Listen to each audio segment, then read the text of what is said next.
Have you ever wondered where maple syrup comes from? Well, today we're going to find out how to make that maple syrup, from tapping the trees to boiling the sugar and even turning it into that delicious, delectable treat for your pancakes. Join us here in Somerset County to make some maple memories. Our first stop was the Somerset County Historical Society's Maple Museum.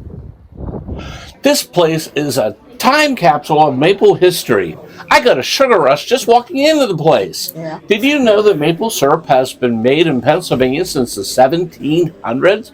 That's a long time. Kind of crazy, huh? But did you know that the process just hasn't changed all that much? There's just a few upgrades. They still have to tap the trees, they still have to collect the sap, and they still have to boil that sap down to make syrup. Process today just takes a lot less time. Here at the Maple Museum, visitors are treated to a step-by-step process of how to make all things maple. They even have a special cleaning tool that was used for the sap buckets. Of course, it was made by hand. Get the wooden bucket, the keeler, throw some water in there, and scrub them out.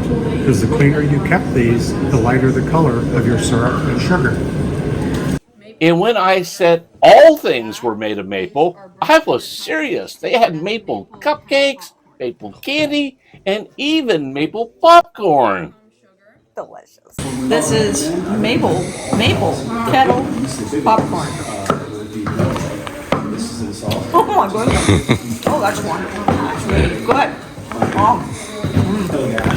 So what we're doing here is we take the heated maple syrup and you start to mix it around after you put all the spots you need. And as you mix it, it starts to cool down and it starts to granulate. And you just keep mixing it up and it'll eventually turn into a sugar as you get all these lumps out. And if you get it fine enough, it can turn into almost like a white color.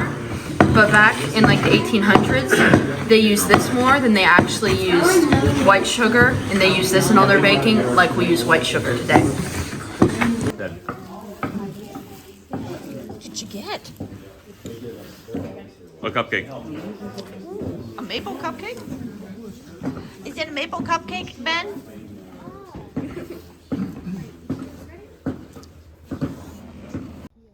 Well, now that we kinda understand how the old timers made maple syrup, let's go find out how it's done today.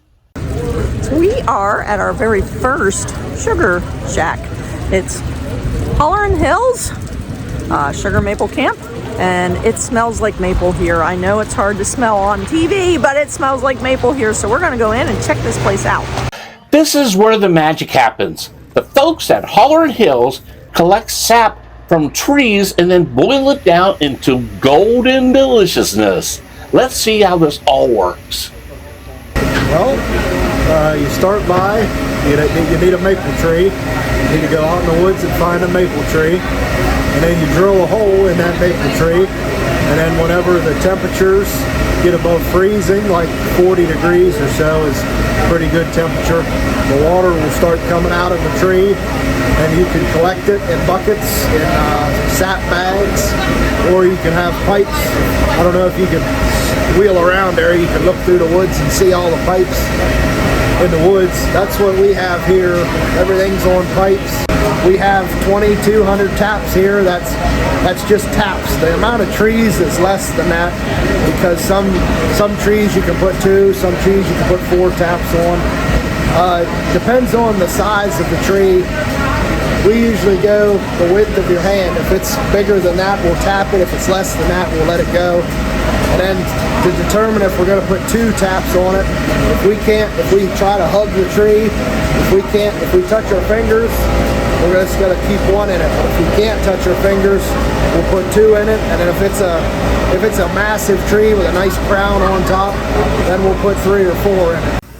Now, it takes about 40 gallons of sap to make just 1 gallon of syrup. It's obviously a labor of love, but the taste, totally worth it. Hey Pam, they have maple milkshakes. Easy, John. You know you can make those at home, right? Ooh. Maple cookie here. We have a maple no bake and a maple deer bologna and a maple cheesecake. And we have maple milkshakes. It's all good to help yourself to everything. I think I need a milkshake. Yeah.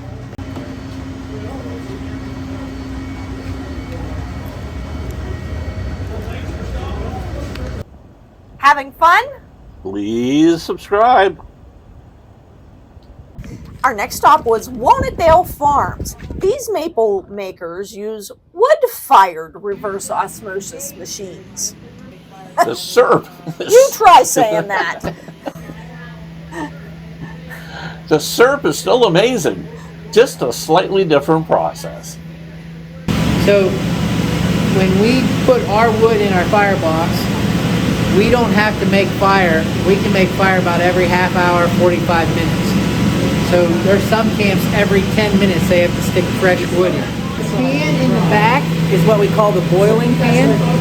And then these two pans here in the front, as you can see they're divided, are called the finishing pans.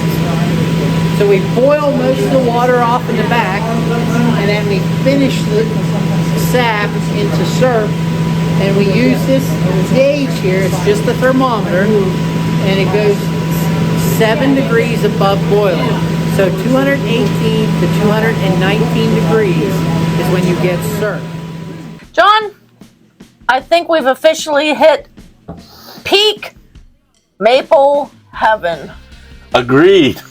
And the best part is you can take it all home. Maple syrup, candies, even maple marinade. And obviously maple milkshakes. Yum. It is so delicious. I put maple syrup on everything now. And I made one for you. Oh, well, thanks. Boy, that is good. But I guess we didn't get our boyish figures overnight, right? Hey, rounds of shape, right? That's true.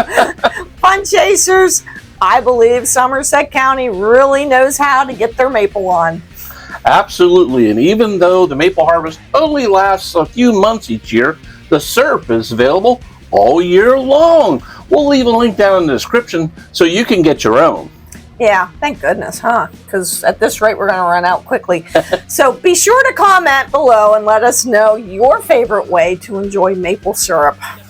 If you had fun with this video, check out our next video on the Washington, D.C. National Cherry Blossom Festival. So till next time, Keep chasing the fun.